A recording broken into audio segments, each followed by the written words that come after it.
Assalamualaikum warahmatullahi wabarakatuh. Kita akan bahas perkembangan pendidikan anak usia dini, parenting dengan bernuansa Islam. Bu, dan materi ini diambil dari bukunya Profesor Dr. Haji Warni Juwita, Master Pendidikan. Bukunya komprehensif mengenai pendidikan anak usia dini.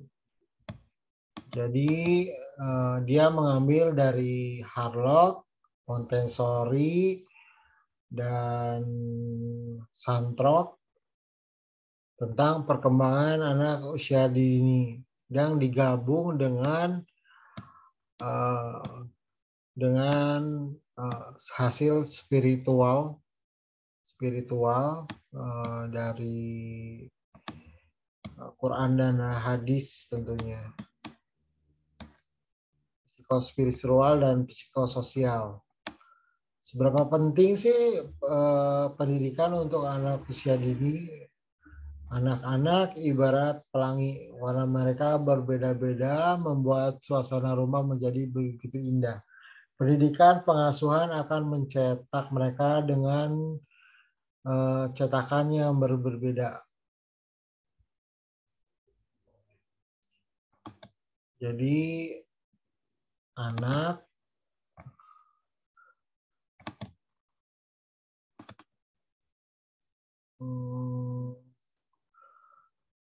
itu mempunyai ciri khas, kekhasan ya. Anak usia dini memiliki ciri khas yang berwarna-warni. Enggak semua anak itu sama meskipun itu kembar identik. Nah, biasanya dalam teori psikososial yang dikembangkan oleh Erikson, nah, di sini kalau menurut Erikson biasanya ada 8 fase perkembangan, yaitu fase trust dan mistrust, percaya dan tidak percaya dengan orang lain ya. Kalau psikososial itu sosial anak dengan yang lainnya. Terus fase autonomi dan rasa malu, terus dobut atau dob dan inisiatif versus rasa bersalah, fase industri, kreativitas, dan masa rendah diri, inferiority, fase identitas dan role confusion, kebingungan, mencari identitas, fase intimasi dan isolasi, fase generatif dan stagnasi, fase integritas dan despair. Nah, kalau dalam perkembangan psikososial mengambil dari Erikson, dan perkembangan kognitif kita ambil dari Bishop, yaitu perkembangan ada pre-konkret, konkret, dan 4 perkembangan abstrak dan pre-abstrak.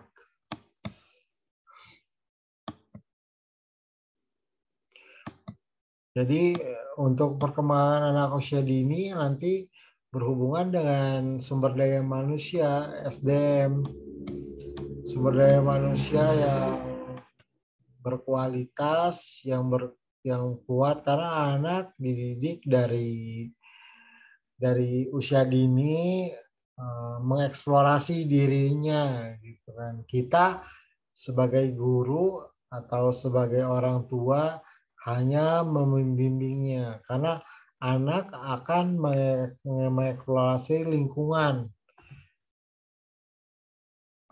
Nah, di situ kita yang membimbing.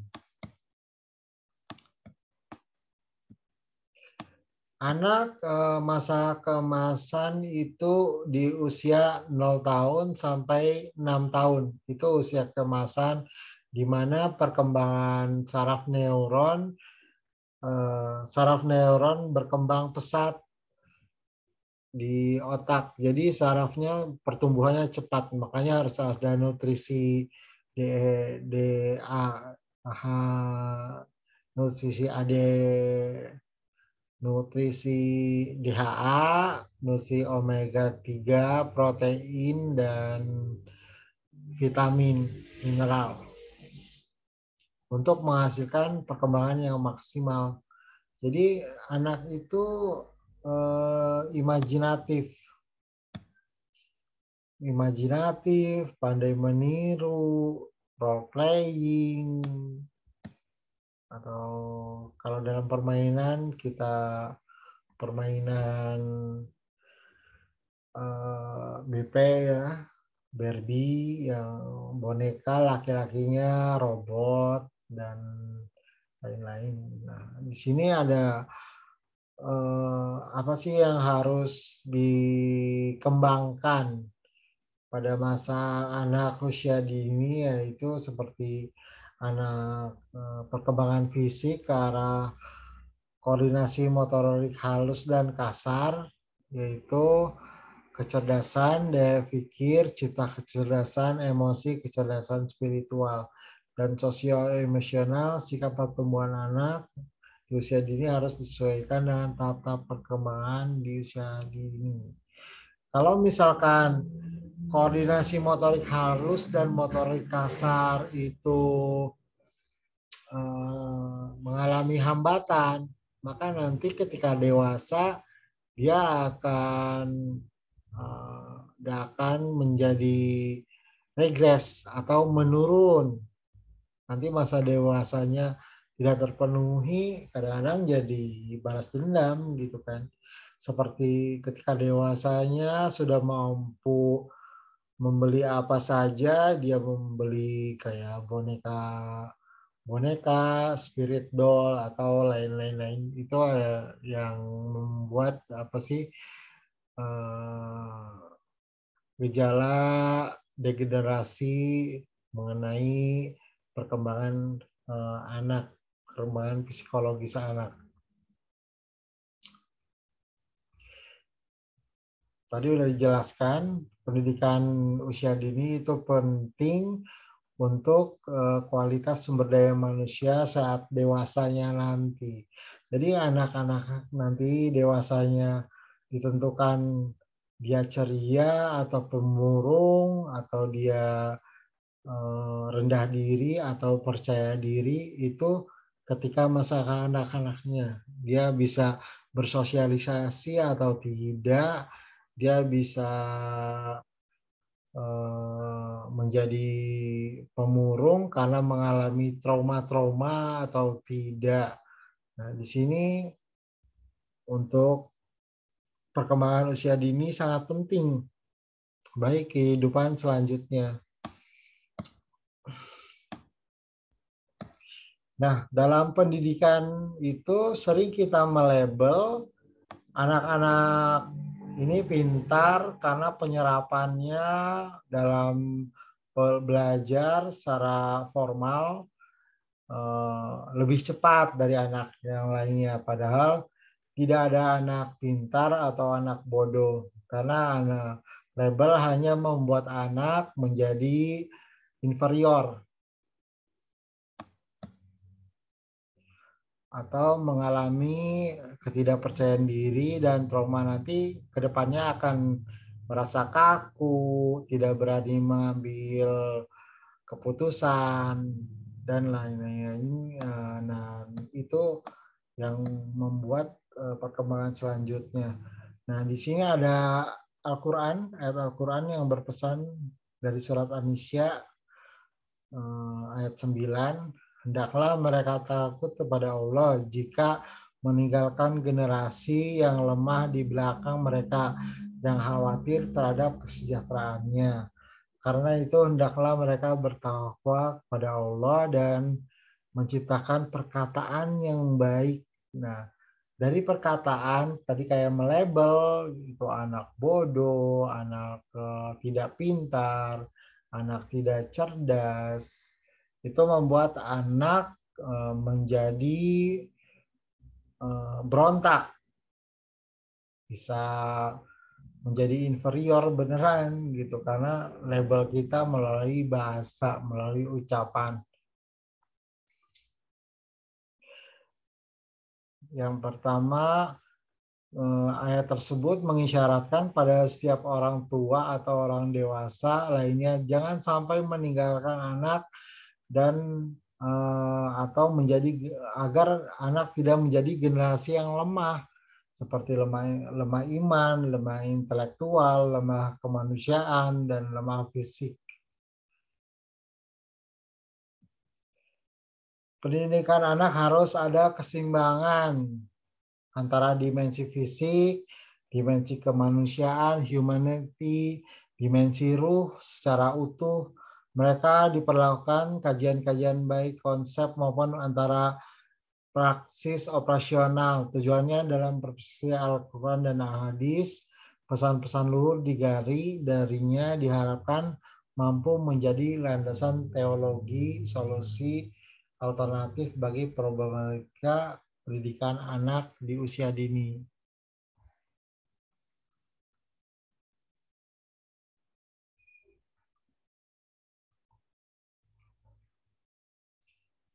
Otak anak dapat dipegang hanya dengan menggunakan satu telapak tangan. Beratnya sekitar 0,5 kilogram, 1,5 kilogram. Otak anak memiliki 100 miliar sel saraf aktif atau neuron. Jumlahnya juga hampir sama dengan jumlah bintang di galaksi Bima Sakti. Wah, hebat banget ya otak yang lobus abu-abu itu merupakan prosesor yang maha hebat dari ciptaan Allah. Tidak ada yang bisa menandingi. Manusia bisa membuat CPU atau intinya memori itu tidak secanggih otak. Jadi otak itu harus diasah, yaitu dengan menaikkan kecerdasannya melalui misalkan melalui sekolah formal, baik non formal seperti kursus itu untuk mengupgrade kecerdasan.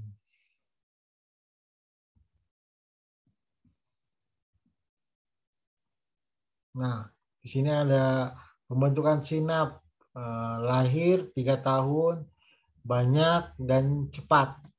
Di sini sinapsnya banyak atau saraf-saraf di otaknya banyak.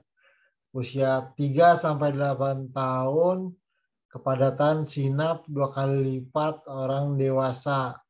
Usia 8 sampai 18 tahun terjadi pemangkasan, penurunan kepadatan sinaps.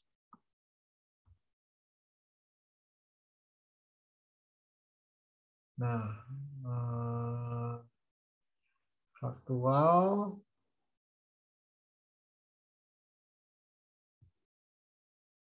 Nah, pada kelahiran tubuh bayi 5% dari berat orang dewasa, sedangkan otak 25%. Artinya ya otak itu pada pertumbuhan pertama itu berkembang pesat. Tadi 0 sampai 3 tahun itu dibandingkan tubuhnya gitu kan. Terus di sini kita lihat ada kurva ya. Kurva.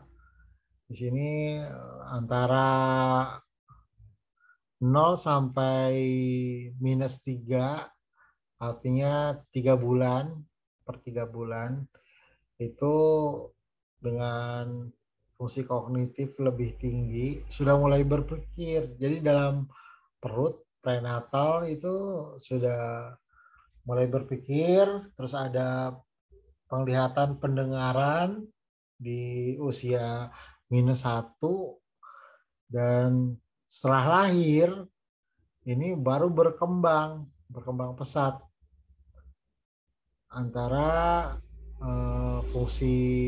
fungsi bahasa, penglihatan, pendengaran, yang jadi fungsi kognitif.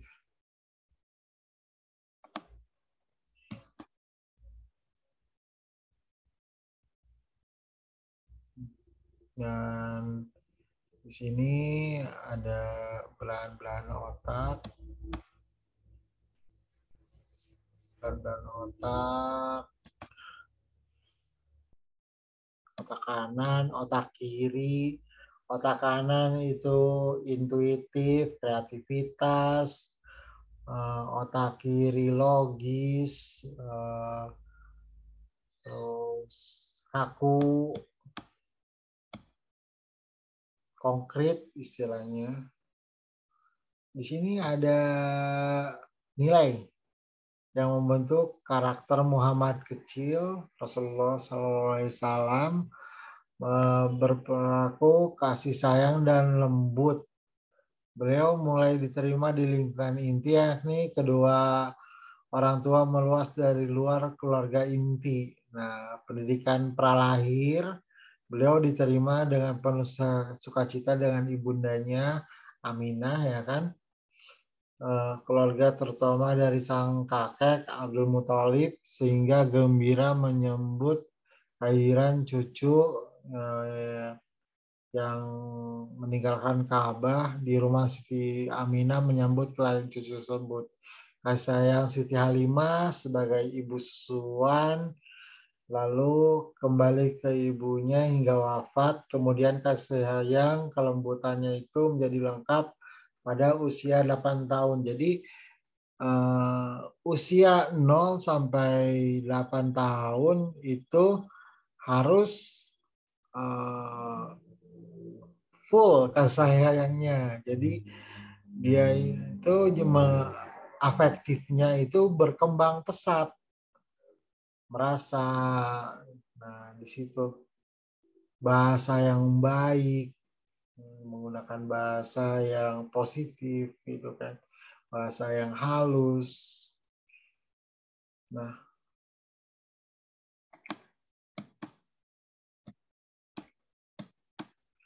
apa yang terjadi ketika otak cedera? Nah, ini stimulasi otak dari mendengar, melihat, membaca, membuat keterampilan baru seperti berenang, bercerita, berdialog, jalan-jalan ke pasar, ke pantai, ke masjid, ke kebun, mengubah kebiasaan, berjalan-jalan, bertemu orang baru, menikmati musik dan wisata. Itu akan membentuk simulasi otak. Stimulasi yang positif tentunya. Menjadi produktif. Ketika otak sehat, bekerja produktif, mengambil putusan dengan bijak, menetapkan tujuan, bergerak aktif, mampu mencapai tujuan.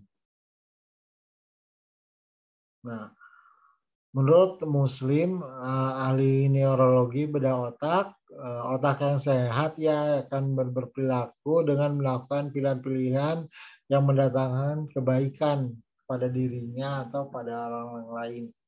Namun ketika otak tidak sehat atau terluka, maka jalan pikirannya menjadi kacau dan trouble until trouble owns you, menimbulkan gangguan pada orang lain dan kita sendiri pun jadi terganggu. Juga kondisi ini disebut brain driven atau akhlak yang buruk yang disebabkan otak yang terluka. Pernah ada suatu kecelakaan itu mengenai otak yang tembus dari sini, itu merusak kepribadiannya. Dia sering pelupa, jadi mudah marah karena otaknya terganggu.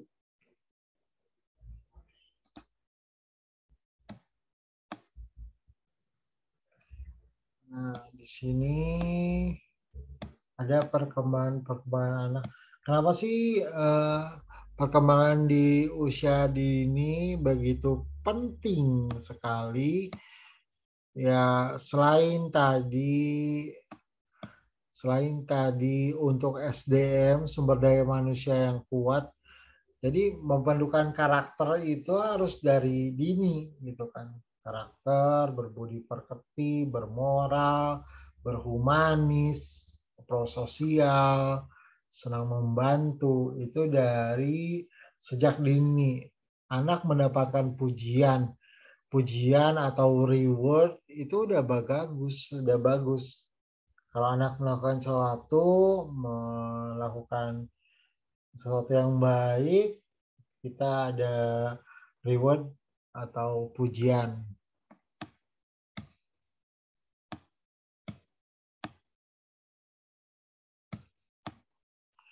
Di sini juga perkembangan motorik halus apa saja sih?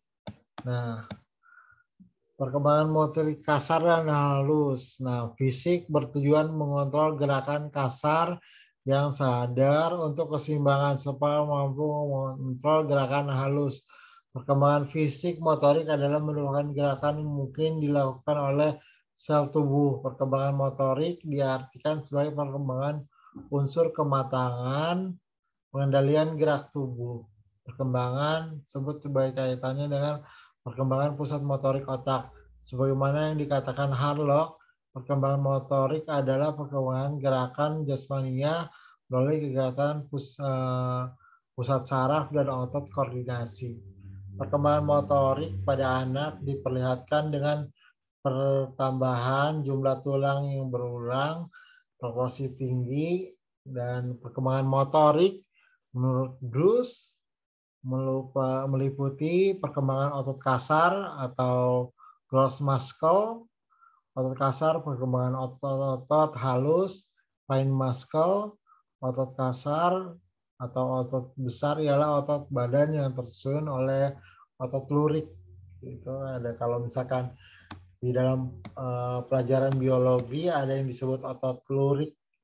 Otot halus itu seperti otot jantung, otot saraf neuron, jadi otot untuk berpikir. Di sini ada permainan-permainan untuk berfungsi menstimulasi otot kasar seperti panjat, ya, naik pohon, terus bermain pasir. Itu bagian otot kasar. Nah, perkembangan sosio-emosional bertujuan untuk mengetahui diri sendiri yang berhubungan dengan orang lain, diri sendiri maupun orang lain, berperilaku sesuai dengan perilaku prososial. Jadi ada perkembangan intrapersonal dan personal. Nanti ada di multiple intelligence. Multiple intelligence itu di mana anak satu kunci suksesnya itu jangan melabel anak itu anak bodoh atau anak baik. Sesuaikan dengan perkembangannya aja karena multiple intelligence sendiri ada bentuk-bentuk kecerdasan. Anak akan cerdas di yang khusus. Jadi ada banyak kecerdasan ganda yang khusus. Nah, seperti kecerdasan spiritual, logika, matematik, dan visual spasial, musikal, dan ritmik, body kinestetik, naturalis, interpersonal, sesama, gitu kan, interpersonal, verbal, linguistik.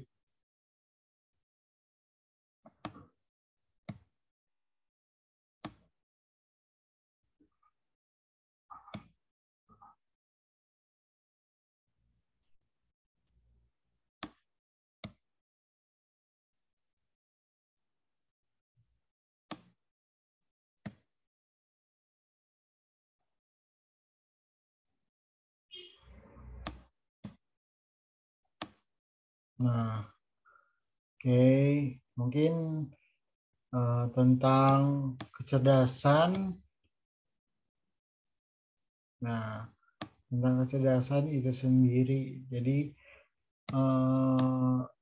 untuk tadi seperti seperti gambar yang tadi itu mengukur kecerdasan anak. Misalnya kecerdasan afektif, yaitu seperti kita bikin berkata yang baik, itu menumbuhkan moral-moral yang baik juga, seperti I love you, eh, sayang, kasih sayang, itu dapat membentuk kecerdasan. Dan anak sebenarnya setelah dewasa itu kan nanti harus beradaptasi dengan lingkungan, bukan cuma lingkungan yang di dalam keluarga, tapi di luar keluarga. Nah, itu yang membentuk anak harus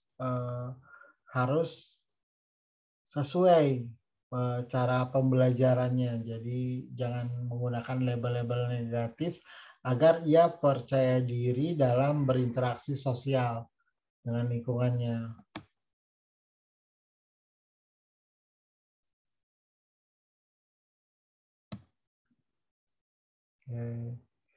Di sini itu penggabungan. Jadi ada teori psikologi, teori sosial, teori Al-Quran atau agama yang bersifat teologis. Di sini ada tentang pembelajaran Nabi Muhammad, Ali, Al-Mu'awiyah, Amr bin As, Abu Bakar, gitu kan, Umar.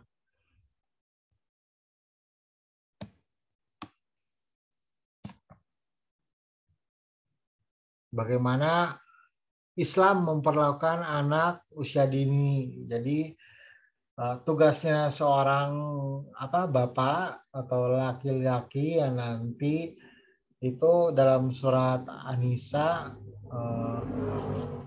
harus menghidupi istri, menghidupi anak, dan tanggung jawab istri pada anak, bapak pada anak juga, gitu.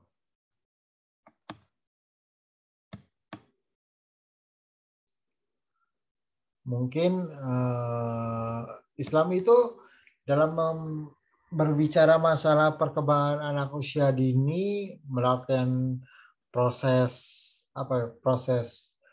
dari melahirkan sampai berkembang, itu ada dalam ayat surat An-Nisa tentang sosial, gitu kan, tentang cara adab adab berteman, adab mencari teman, adab bersosial, itu ada dalam surat An-Nisa. Terus kejadian manusia lahir, dan Islam itu menyuruh berpikir. Malah agama Islam itu tidak menyakiti sesama manusia, baik itu hewan atau manusia, dengan perkataannya atau dengan tindakan.